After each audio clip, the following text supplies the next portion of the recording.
नमस्कार। स्वागत है आपका आपके अपने YouTube चैनल विनर कॉम में। मित्रों, आज माँ भारती के दो अमर सपूतों का जन्मदिन है।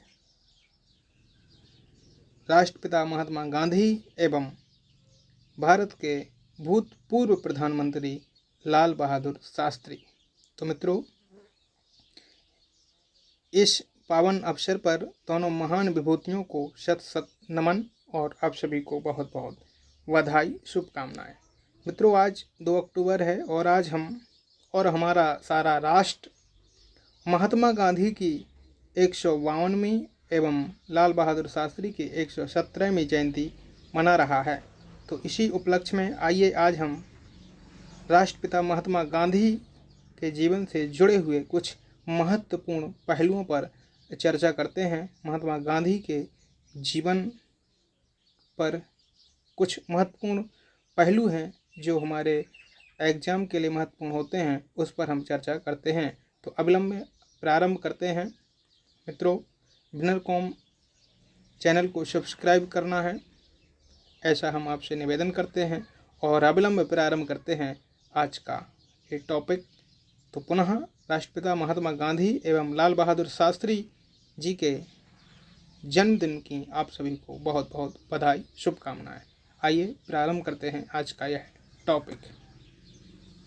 मित्रों, जैसा कि आपको पता है, महात्मा गांधी का जन्म 2 अक्टूबर 1869 को पोरबंदर, गुजरात में हुआ था।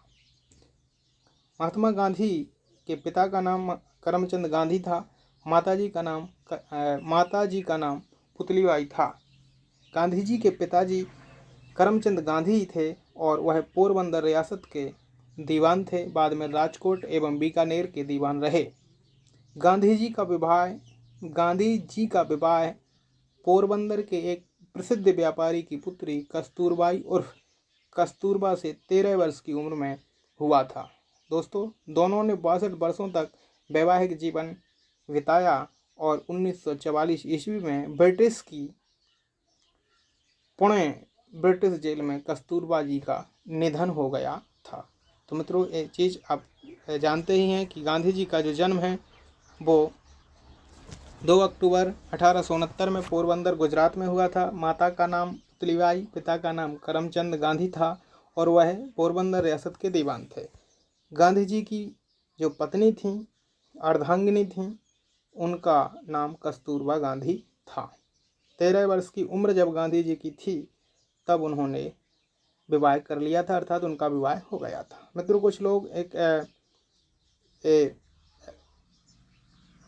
कहते हैं कि कम उम्र में शादी हो जाना एक नुकसानदायक होता है, लेकिन ये आपके लिए एक महत्वपूर्ण उदाहरण है कि राष्ट्रपिता की शादी भी कम उम्र में हो गई थी, लेकिन उन्होंने एक क्रांतिकारी कार्य किया जो एक उदाहरण है। तो आइए इस जानकारी के बाद बढ़ते हैं आगे और देखते हैं कुछ और महत्वपूर्ण बिंदु। मित्रों, गांधी जी का अफ्रीका प्रवास ये महत्वपूर्ण टॉपिक है और महत्वपूर्ण बिंदु हैं इसमें। आइए देखते हैं एक एक बिंदु को। गांधी जी 1888 ईस्वी में वकालत की पढ़ाई करने इंग्लैंड गए। 1891 ईस्वी में बैरिस्टर बन करके भारत वापस लौटे, परंतु शीघ्र ही एक मुस्लिम व्यापारी जो गुजरात के थे, उनका नाम था अब्दुल्ला जी के मुकदमे को लड़ने के लिए 1893 ईस्वी में उनको पोर्ट नेटाल, दक्षिण अफ्रीका जाना पड़ा। तो यहाँ से दक्षिण अफ्रीका की यात्रा गांधी जी की प्रारंभ होती है और तकरीबन 22 वर्ष का समय गांधी जी ने अफ्रीका में बिताया। तो गांधी जी अफ्रीका क्यों गए? गुजरात के एक मुस्लिम व्यापारी अब्दुल्ला के मुकदमे की पैरवी के लिए 1893 ईस्वी में पोर्ट नेटाल, दक्षिण अफ्रीका गांधी जी गए थे। बढ़ते हैं नेक्स्ट बिंदु पर। 1894 ईस्वी में गांधी जी ने अफ्रीका में भारतवासियों की रक्षा के लिए एक संस्था, जी हाँ मित्रों, 1894 में गांधी जी ने एक संस्था की स्थापना की थी अफ्रीका में। उसका नाम था नेटाल इंडियन कांग्रेस। अफ्रीका में एक संस्था स्थापित की थी नेटाल इंडियन कांग्रेस और यहीं पर गांधी जी ने इंडियन ओपिनियन नामक एक पत्र का संपादन भी किया था। तो इस चीज़ को भी आप ध्यान रखेंगे। नेक्स्ट, गांधी जी ने डरबन के समीप या डरबन के पास सेठ रुस्तम जी के सहयोग से फिनिक्स नामक स्थान पर फिनिक्स पार्क की स्थापना की थी। गांधी जी ने डरबन में सेठ रुस्तम जी के सहयोग से फिनिक्स नामक स्थान पर फिनिक्स फार्म की स्थापना की और बाद में इसी समय मतलब फिनिक्स नाम की जो फार्म की स्थापना की, इसी समय गांधी जी ने अपने जर्मन मित्र कोलनाबाख, जी हाँ मित्रों, उनका जो एक जर्मन मित्र था उसका नाम था कोलनाबाख, की मदद से सत्याग्रहियों के लिए टॉलस्टॉय फार्म की स्थापना की।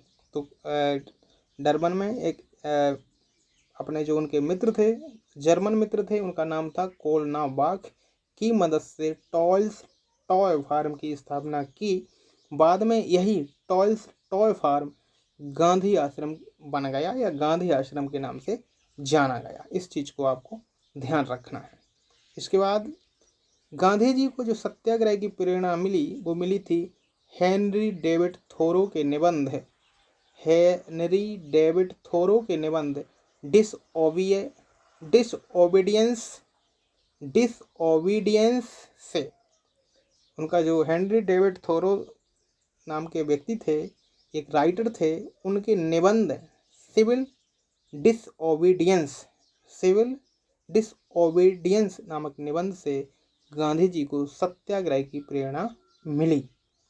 और सर्वोदय की प्रेरणा गांधी जी को रस्किन की एक किताब थी, एक रचना थी, उसका नाम था इनटू द लास्ट। तो इसको ध्यान रखना है। सत्याग्रह की गांधी जी को प्रेरणा कहाँ से मिली थी? हेनरी डेविड थोरो के निबंध सिविल डिसओबीडियंस से, और सर्वोदय की प्रेरणा रस्किन की किताब इनटू द लास्ट से मिली थी। तो इसका ध्यान रखेंगे और अपन आगे बढ़ते हैं। गांधी जी 9 जनवरी 1915 को भारत वापस आए, अर्थात 22 वर्ष, लगभग 22 वर्ष का समय दक्षिण अफ्रीका में पूर्ण करने के बाद 9 जनवरी 1915 को भारत आए।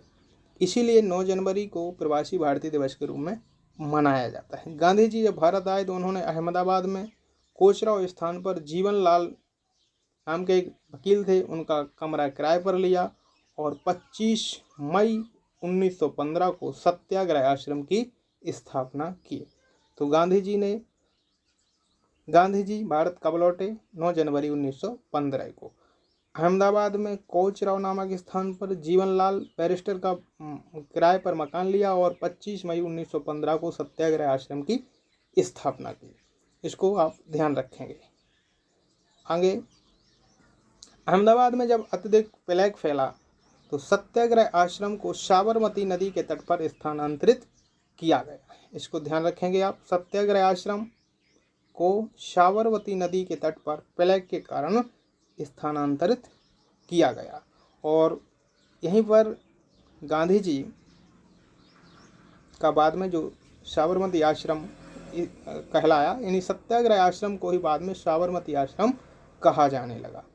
इसके बाद गोपाल कृष्ण गोखले, जब गांधी जी भारत आए तो भारत आगमन के बाद गोपाल कृष्ण गोखले के विचारों से प्रभावित होकर गांधी जी ने उनको अपना राजनीतिक गुरु माना। इसको भी आप ध्यान रखेंगे कि गांधी जी के राजनीतिक गुरु कौन थे? तो वो थे गोपाल कृष्ण गोखले।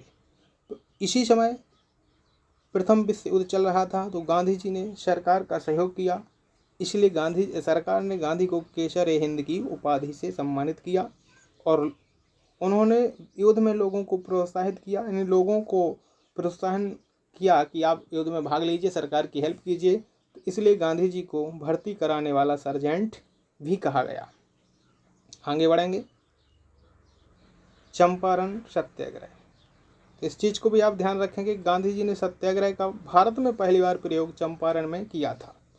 चंपारण में आमंत्रित राजकुमार शुक्ला जो एक व्यक्ति था, वहाँ का किसान था, उन्होंने गांधी जी को चंपारण आने का आमंत्रित किया था। और चंपारण में समस्या क्या थी? नील खेती। जो यूरोपीय मालिक थे वह नील खेती करने वाले लोगों पर बहुत अत्याचार करते थे। गांधी जी ने चंपारण पहुंचकर सत्याग्रह किया और यूरोपीय नीले किसानों की 25% राशि वापस कराने के लिए राजी किया। तो गांधी जी को सत्याग्रह में, चंपारण सत्याग्रह में सफलता मिली। चंपारण में गांधी जी के जो सहयोगी थे वो थे राजेंद्र प्रसाद, JB कृपलानी, महादेव देसाई, मजहरुल हक, नरहरि पारेख, ब्रज किशोर थे। ये गांधी जी के सहयोगी थे। कहाँ पर? चंपारण सत्याग्रह में। गांधी जी का चंपारण में विरोध किया था वो था NG रंगा नाम का एक व्यक्ति था, जिसने चंपारण सत्याग्रह में गांधी जी का विरोध किया था। इसी दरमियान रविंद्रनाथ टैगोर ने इन्हें महात्मा की उपाधि प्रदान की थी। तो ये भी महत्वपूर्ण है, ध्यान रखा जाए। फिर है गांधी जी का अगला जो पड़ाव था वो था अहमदाबाद मिल मजदूर। इसको भी ध्यान रखेंगे। गांधी जी ने 1918 में भूख हड़ताल, पहली बार भूख हड़ताल का प्रयोग गांधी जी ने अहमदाबाद मिल 1918 में किया था। इसमें समस्या क्या थी कि उसी समय अहमदाबाद में प्लेग फैला हुआ था। इस दरमियान श्रमिकों को काम करने के लिए मिल मालिकों ने आमंत्रित किया और उनसे ये वादा किया कि आपको 70% बोनस दिया जाएगा। 70% वेतन का 70% बोनस आपको दिया जाएगा। लेकिन जब प्लेग समाप्त होगा तो मिल मालिकों ने केवल 20% बोनस देना स्वीकार किया और साथ में धमकी भी दे दी कि अगर आप स्वीकार नहीं करेंगे तो आपको नौकरी से भी हटा दिया जाएगा। जैसे आजकल कोरोना था, ऐसे ही उस समय अहमदाबाद में 1918 में प्लेग फैला। तो मिल मालिकों ने ये कहा कि जो भी श्रमिक काम पर आएंगे उनको वेतन का 70% एक्स्ट्रा बोनस दिया जाएगा। लेकिन जैसे ही प्लेग की समाप्ति हुई तो मालिकों ने 20% बोनस देना स्वीकार किया और धमकी दी कि जो स्वीकार नहीं करेगा उसे नौकरी से भगा दिया जाएगा या हटा दिया जाएगा।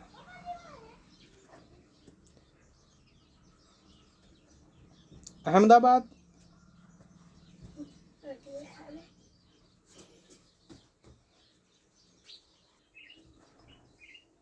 मित्रों, अहमदाबाद के मिल मजदूर आंदोलन में गांधी जी ने अपनी महत्वपूर्ण भूमिका निभाई। अहमदाबाद के अंग्रेज कलेक्टर से गांधी जी मिले, मिल मालिकों एवं मजदूरों में समझौता कराने की बात कही। और एक चीज़ और है जो इंटरेस्टिंग है, अम्बालाल साराभाई जो मिल मालिकों में शामिल थे और गांधी जी के अच्छे मित्र थे। इन्होंने साबरमती आश्रम में गांधी जी के लिए धन दिया था। इनके खिलाफ गांधी जी लड़ रहे थे। हालांकि उनके और भी बहुत सारे मित्र थे। और अम्बालाल साराभाई की जो बहन थी अनुसुईया वैन, वो गांधी जी के साथ आंदोलन में शामिल थी। ये इंटरेस्टिंग है। अम्बालाल साराभाई गांधी जी के मित्र थे जिन्होंने साबरमती आश्रम में गांधी जी के लिए बहुत सारा धन दिया था। लेकिन गांधी जी मिल मालिकों के खिलाफ ही आंदोलन कर रहे थे। अम्बालाल साराभाई के खिलाफ ही आंदोलन कर रहे थे। और अम्बालाल साराभाई की जो सिस्टर थी, उनकी बहन थी, वो अनुसुईया बेन गांधी जी के साथ आंदोलन में शामिल थी। अंतोगत्वा 1918 में मजदूर हड़ताल पर चले गए। 15 मार्च 1918 को गांधी जी ने भूख हड़ताल की। अंत में मालिकों ने 35% बोनस देना स्वीकार किया और इस तरह आंदोलन समाप्त हो गया। तो सीधा सीधा ये कहूँ कि जो अहमदाबाद मजदूर आंदोलन था, अहमदाबाद मिल मजदूर आंदोलन था, वो प्लेग के कारण हुआ। प्लेग की बीमारी फैली, प्लेग फैला। तो उस समय मालिकों ने कहा कि जो व्यक्ति काम करेगा, जो मजदूर काम करेंगे, उनको वेतन का 70% बोनस दिया जाएगा। प्लेग खत्म हुआ, मालिकों ने अपने वादे से मुकरना प्रारंभ कर दिया, झूठ बोलना प्रारंभ कर दिया और कह दिया कि 20% बोनस हम आपको देंगे, इसको काम करना हो करिए, नहीं तो नौकरी छोड़ दीजिए। गांधी जी ने इंटरफेयर किया। अंत में 35% पर बात निपटी और अहमदाबाद मिल मजदूर आंदोलन समाप्त हो गया। तो इसको भी आप ध्यान रखेंगे। बढ़ते हैं नेक्स्ट। ये गांधी जी का सबसे महत्वपूर्ण आंदोलन था। अहमदाबाद मिल मजदूर आंदोलन के बाद असहयोग आंदोलन। जी हाँ मित्रों, गांधी जी ने कांग्रेस के 1920 कलकत्ता अधिवेशन, जो विशेष अधिवेशन था जिसकी अध्यक्षता लाला लाजपत राय ने की थी, दिसंबर में हुआ था। गांधी जी ने कांग्रेस के 1920 के कोलकाता अधिवेशन, जो विशेष अधिवेशन था जिसमें लाला लाजपत राय अध्यक्ष थे, में असहयोग आंदोलन का प्रस्ताव पारित करा लिया। इसके बाद जो 1920 में कांग्रेस का नियमित अधिवेशन था जो नागपुर में हुआ था, इसमें भी दोबारा असहयोग आंदोलन को मंजूरी प्रदान कर दी गई। इससे नाराज होकर कांग्रेस के बहुत सारे नेताओं ने इस्तीफा दिया, जिनमें एनी बेसेंट, मोहम्मद अली जिन्ना, बिपिन चंद्र पाल, शंकरन नायर आदि ने इस्तीफा दे दिया। तो गांधी जी ने असहयोग आंदोलन का प्रस्ताव कांग्रेस के कोलकाता अधिवेशन, साथ में दिसंबर 1920 की जो नियमित अधिवेशन था नागपुर का, उसमें भी असहयोग आंदोलन का प्रस्ताव पारित करवा लिया। कई लोगों ने इससे नाराज होकर के इस्तीफा दिया, जिनमें प्रमुख थे एनी बेसेंट, मोहम्मद अली जिन्ना, बिपिन चंद्र पाल, शंकरन नायर आदि। 1 अगस्त 1920 को गांधी जी ने असहयोग आंदोलन की शुरुआत की। इसी दिन बाल गंगाधर तिलक की मृत्यु हुई। इसका लक्ष्य था 1 करोड़। इस कार्यक्रम का इसमें जो कार्यक्रम रखा गया था, इसमें तिलक स्मारक की स्थापना की गई थी। इसमें 1 करोड़ रुपए एकत्र करना लक्ष्य था। साथ ही 20 लाख लोगों को चरखे बांटने की भी बात शामिल थी। इसमें असहयोग सरकार का सहयोग न करना इसका मुख्य उद्देश्य था। इसमें सरकारी स्कूलों में पढ़ने वाले छात्रों ने स्कूल छोड़ दिए, टीचरों ने छोड़ दिए, कॉलेज छोड़ दिए भारतीयों ने, और मोतीलाल नेहरू जैसे वकीलों ने वकालत करना भी छोड़ा था। तो यह असहयोग आंदोलन था। साथ ही लगभग 809 यानी 800 के आसपास राष्ट्रीय स्कूल असहयोग आंदोलन के दरमियान खोले गए थे, क्योंकि भारतीयों को ये लग रहा था कि अगर हम सरकारी स्कूलों का उल्लंघन करेंगे, उनमें नहीं जाएंगे, तो हमारी शिक्षा व्यवस्था गड़बड़ा जाएगी। इसलिए भारतीय लोगों ने राष्ट्रीय स्कूलों की स्थापना की। तो ये पॉजिटिव साइन था। नेशनल कॉलेज कलकत्ता के प्राचार्य सुभाष चंद्र बोस बने। गांधी जी ने केसर-ए-हिंद, जुलू युद्ध पदक, बोअर पदक वापस कर दिए। जमनालाल बजाज ने अपनी राय बहादुर की उपाधि वापस कर दी। इस प्रकार से बहुत सारे भारतीयों ने अपनी जो उपाधियां थीं वो वापस की थीं। तो ये असहयोग आंदोलन का एक उद्देश्य था, और ये मान के चलिए कि आंशिक सफलता भी थी। इसी बीच गांधी जी ने एक घोषणा की कि 1 वर्ष में हमें स्वराज्य मिलने वाला है। लेकिन उसी बीच 5 फरवरी 1922 को चौरी चौरा की घटना घटित हुई, जिसमें गोरखपुर जिले में किसानों के जुलूस पर गोली चलाए जाने के कारण क्रुद्ध भीड़ ने थाने में आग लगा दी और 22 जवान जिंदा जल गए। अर्थात 22 लोगों को आंदोलनकारियों ने थाने में आग लगाने के कारण 22 जो जवान हैं वो मर गए थे। इसलिए गांधी जी ने निराश होकर के 22 फरवरी 1922 को असहयोग आंदोलन वापस करने की घोषणा करते। हालांकि इस समय गांधी जी की कई लोगों ने बुराई भी की कि आंदोलन अच्छे उत्साह पर था, चरम पर था, लेकिन इस समय अचानक आंदोलन वापस करना अच्छी बात नहीं। इसके बाद आगे गांधी जी ने असहयोग आंदोलन समाप्त कर दिया।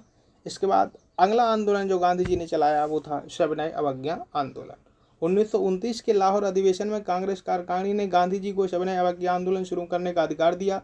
फरवरी 1930 को साबरमती आश्रम में एक बैठक हुई, जिसमें महात्मा गांधी जी ने आंदोलन को टालने का पूरा प्रयास किया और अपने पत्र यंग इंडिया के माध्यम से 31 जनवरी 1931 को वायसराय इरविन के सामने अपने 11 सूत्रीय मांग रखी। गांधी जी ने अपनी 11 सूत्रीय मांगों को न मानने पर इरविन को एक पत्र फिर लिखा और कहा कि मैंने रोटी मांगी थी, मुझे पत्थर मिला, इंतजार की घड़ियां समाप्त हुईं। अब 14 जनवरी 1930 को साबरमती की कांग्रेस की एक बैठक में गांधी जी के नेतृत्व में सविनय अवज्ञा आंदोलन आरंभ करने का निश्चय किया गया। 12 मार्च 1930 को साबरमती आश्रम से गांधी ने अपने 78 कहीं 79 भी लिखा रहता है अनुयायियों के साथ गांधी ने अपने ऐतिहासिक दांडी यात्रा प्रारंभ की और 375 किलोमीटर दूर 6 अप्रैल 1930 को नवसारी गुजरात जिले के दांडी पहुंचकर मुट्ठी भर नमक उठाकर नमक कानून तोड़ा। तो इस प्रकार गांधी जी ने सविनय अवज्ञा आंदोलन प्रारंभ करने से लॉर्ड इरविन को एक अल्टीमेटम भी दिया था, अपनी 11 सूत्रीय मांग भी रखी थी, लेकिन जब उनकी 11 सूत्रीय मांगों को नहीं माना गया तो 12 मार्च 1930 को साबरमती से अपने 78 कहीं 79 साथियों के साथ उन्होंने अपनी यात्रा प्रारंभ की और मुट्ठी भर नमक उठा करके नमक कानून तोड़ा। इस तरह से सविनय अवज्ञा आंदोलन प्रारंभ हुआ। इसके बाद महत्वपूर्ण टॉपिक है गांधी इरविन समझौता। गांधी इरविन समझौता 26 जनवरी 1931 को गांधी जी को पुणे की यरबदा जेल से रिहा कर दिया गया। तेज बहादुर सप्रू जयकर की मध्यस्थता से 5 मार्च 1931 को गांधी इरविन समझौता हुआ। लॉर्ड इरविन के कर्मचारियों ने इसे 2 संतों का कॉन्फ्रेंस, सरोजिनी नायडू ने 2 महात्माओं का मिलन कहा। गांधी इरविन पैक्ट के नाम से भी जाना जाता है। मतलब जो गांधी इरविन समझौता 5 मार्च 1931 को हुआ था, इसे कई लोगों ने अपने अपने तरीके से अलग अलग की संज्ञा दी है। जैसे लॉर्ड इरविन के जो साथी थे उन्होंने 2 संतों का कॉन्फ्रेंस, सरोजिनी नायडू ने 2 महात्माओं का मिलन, इसके अलावा गांधी इरविन पैक्ट तो कहा ही जाता है। इसके बाद गांधी इरविन समझौते को 23 से 28 मार्च 1931 तक चलने वाले कराची के वार्षिक अधिवेशन में अनुमोदित भी कर दिया गया था। इसके बाद गांधी इरविन समझौते के साथ ही गांधी जी ने द्वितीय गोलमेज सम्मेलन जो 7 सितंबर 1931 से 1 दिसंबर 1931 तक लंदन के सेंट जेम्स पैलेस में हुआ था, गांधी जी ने कांग्रेस के एकमात्र प्रतिनिधि के रूप में शामिल हुए थे। मतलब गांधी जी जो इरविन समझौता हुआ, गांधी और इरविन समझौता, उसके बाद गोलमेज सम्मेलन में गांधी जी ने कांग्रेस के एक प्रतिनिधि के रूप में शामिल होने की भी बात कही थी। गांधी जी डॉक्टर अंसारी जैसे राष्ट्रवादी मुसलिम को भी कांग्रेस की तरफ से शामिल करना चाहते थे, परंतु वायसराय सहमत नहीं हुए, इसलिए गांधी जी ने अकेले ही भाग लिया। और गांधी जी गोलमेज सम्मेलन में भाग लेने के लिए जिस जहाज से गए थे उसका नाम था ओपी राजपूताना, तो ये भी ध्यान रखेंगे। आगे बढ़ते हैं। सांप्रदायिक पंचायत 16 अगस्त 1932 को डॉक्टर अंबेडकर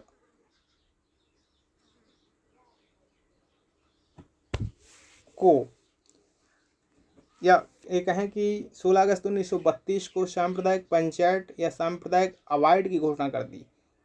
यह इंग्लैंड के प्रधानमंत्री मैकडोनाल्ड थे इस समय, परंतु इस बात के लिए इसमें दलितों के लिए कुछ विशेष सुविधाएं मिली थीं, इसका विरोध किया। गांधी जी ने इसका विरोध किया और 20 सितंबर 1932 को पुणे जेल में ही उन्होंने आमरण अनशन कर दिया। हालांकि कुछ दलित नेता भी, जिनमें MG राजा गांधी जी के साथ थे, मतलब गांधी जी की साइड थे।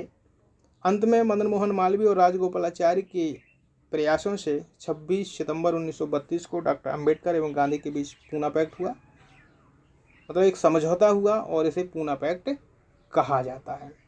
सांप्रदायिक पंचायत क्या था, इसे मैकडोनाल्ड अवार्ड भी कहा जाता है, जिसे उस समय जब इंग्लैंड के प्रधानमंत्री मैकडोनाल्ड थे तो उन्होंने कुछ दलितों के लिए विशेष सुविधाएं दी थीं। गांधी जी इससे सहमत नहीं थे। गांधी जी चाहते इससे हमारा देश में बंटवारा हो रहा है, इसलिए उन्होंने 20 सितंबर 1932 को पुणे जेल में ही आमरण अनशन प्रारंभ कर दिया। अंततः अंबेडकर और गांधी जी के बीच समझौता हुआ था। इसका जो मध्यस्थता है वो मदन मोहन मालवीय ने की थी। तो इस तरह से 26 सितंबर 1932 को हुआ था। इसे सांप्रदायिक पंचायत में जो सुविधाएं थीं वो अंबेडकर ने वापस कर दी थी, और एक गांधी और अंबेडकर के बीच हुआ था। इसको ध्यान रखेंगे, पूना पैक्ट से कहा जाता है। पढ़ते हैं नेक्स्ट पॉइंट पर। भारत छोड़ो आंदोलन गांधी जी के द्वारा ये किया गया सबसे महत्वपूर्ण आंदोलन है। 14 जुलाई 1942 को वर्धा में हुई कांग्रेस कार्य समिति की बैठक में गांधी जी को आंदोलन छेड़ने के लिए अधिकृत किया गया। 8 अगस्त 1942 को ऐतिहासिक ग्वालियर टैंक मैदान में बैठक संपन्न हुई। इसी बैठक में वर्धा प्रस्ताव की पुष्टि हो गई। भारत छोड़ो आंदोलन प्रस्ताव पारित होने के बाद गांधी ने अपने भाषण में कहा कि आप लोगों में से प्रत्येक व्यक्ति को अवश्य स्वतंत्र समझना चाहिए। मैंने स्वतंत्रता से कम पर किसी भी वस्तु से संतुष्ट नहीं रहना है। अब जेल भरने से काम नहीं चलेगा। करो या मरो। भारत छोड़ो आंदोलन का अगस्त क्रांति के नाम से भी जाना जाता है। मतलब 14 जुलाई 1942 को वर्धा में कांग्रेस की कार्य समिति की बैठक हुई। इसमें गांधी जी को एक और आंदोलन छेड़ने की बात कही गई या उनको अधिकृत किया गया। 8 अगस्त 1942 को गांधी जी ने ग्वालियर टैंक मैदान से भारत छोड़ो आंदोलन को प्रस्तावित या कहें प्रारंभ करने की बात कही। अंत में गांधी जी ने इसी एक नारा दिया था, करो या मरो, और इसी को अगस्त प्रस्ताव को अगस्त क्रांति के नाम से भी जाना जाता है। मतलब भारत छोड़ो आंदोलन जो था उसको अगस्त क्रांति के नाम से भी जाना जाता है। भारत छोड़ो आंदोलन की शुरुआत 8 अगस्त 1942 को हुई। 9 अगस्त की सुबह ऑपरेशन जीरो, ये ध्यान रखना, ये महत्वपूर्ण टॉपिक पॉइंट है। ऑपरेशन जीरो आवर के तहत लगभग सारे बड़े नेताओं को गिरफ्तार कर लिया गया। महात्मा गांधी, कस्तूरबा गांधी, सरोजनी नायडू, भूलाबाई देसाई आदि को गिरफ्तार करके पुणे के आगा खां पैलेस में नजरबंद कर दिया गया। गोविंद बल्लभ पंत, जवाहरलाल नेहरू, राजेंद्र प्रसाद, अब्दुल कलाम आजाद जैसे बड़े नेताओं को भी गिरफ्तार कर लिया। मतलब सरकार ने 8 अगस्त 1942 को भारत छोड़ो आंदोलन प्रारंभ हुआ। 9 अगस्त की सुबह ऑपरेशन जीरो आवर के तहत संपूर्ण नेताओं को गिरफ्तार करके नजरबंद कर दिया गया। इसके बाद गांधी जी ने सरकारी दमन के विरोध में 10 फरवरी 1943 से 21 दिनों के लिए जेल में ही अनशन यानी उपवास की घोषणा कर दी। गांधी जी की खबर फैलते ही जनता का आक्रोश बढ़ गया। मतलब गांधी जी ने जेल में ही क्या करा, जब गांधी जी को भारत छोड़ो आंदोलन में उठा लिया गया, जेल में बंद कर दिया गया, तो उन्होंने 10 फरवरी 1943 को देश में ही 21 दिनों के लिए लगातार उपवास की घोषणा कर दी। अंत में सरकार को मात खाना पड़ा और उनको वापस जेल से बाहर कर दिया गया। और गांधी जी ने 3 मार्च 1943 को भूख हड़ताल भी वापस कर दी, क्योंकि उनका स्वास्थ्य खराब हो रहा था, और स्वास्थ्य खराब होने के कारण जेल से गांधी जी को रिहा भी कर दिया गया। हालांकि जब वो जेल से बाहर आए तो उनके कुछ महत्वपूर्ण लोगों का निधन हो गया था। तो इस तरह से भारत छोड़ो आंदोलन चला। भारत छोड़ो आंदोलन के बाद लगातार संघर्ष जारी रहा। अंत में अंग्रेज सरकार झुकी और भारत स्वाधीनता अधिनियम पास हुआ। लॉर्ड माउंटबेटन योजना के तहत 18 जुलाई 1947 को ब्रिटिश संसद में एक अधिनियम पारित हुआ और उसमें कहा गया कि हम अब भारत को बहुत ही जल्द आज़ाद करने की स्थिति में आ गए हैं, अर्थात भारत को हम आज़ादी देने ही वाले हैं। और जिसको 15 अगस्त 1947 को भारतीय रियासतों को भारत तथा पाकिस्तान 2 राज्यों में शामिल होने का पूर्ण अधिकार दे दिया गया।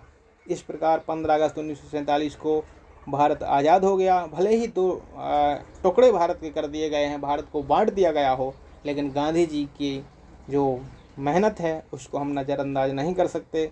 इसके बाद 30 जनवरी 1948 की सुबह तकरीबन 11:02 पर गांधी जी की हत्या कर दी गई। और इस प्रकार भारत माँ का एक वीर सपूत लगातार संघर्ष करते करते माँ भारती की गोद में सदैव सदैव के लिए सो गया, अमर हो गया। और अंत में गांधी जी को कुछ उपाधियाँ दी गई थीं। कुछ लोगों ने कुछ कहा, किसी ने किसी नाम से संबोधित किया, तो उसको भी हम देखते हैं। गांधी जी को बापू सर्वप्रथम सरोजनी नायडू ने कहा था। राष्ट्रपिता सर्वप्रथम सुभाष चंद्र बोस ने कहा था। महात्मा रविंद्रनाथ टैगोर ने कहा था। मलंग बाबा खान अब्दुल गफ्फार खान ने कहा था। देशद्रोही फकीर विंस्टन चर्चिल ने कहा था। अर्धनग्न फकीर फ्रैंक मोरिस ने कहा था। और भारतीय राजनीति का बच्चा एनी बेसेंट ने कहा था। तो ये भी महत्वपूर्ण चीज़ है मित्रों। ये रहा गांधी जी से संबंधित जयंती विशेष, उनके जीवन से जुड़े हुए कुछ महत्वपूर्ण पहलू। तो उम्मीद है कि आप लोगों को निश्चित रूप से पसंद आएगा। इसी उम्मीद के साथ मिलते हैं अगले टॉपिक में। आप सभी का बहुत बहुत धन्यवाद। बस निवेदन है कि प्लीज़ चैनल को अधिक से अधिक सब्सक्राइब करें, शेयर करें, पसंद आए तो लाइक करें, और अगर पसंद नहीं आए तो डिसलाइक अवश्य करें। विनर कॉम चैनल को सब्सक्राइब करना ना भूलें। बहुत बहुत धन्यवाद।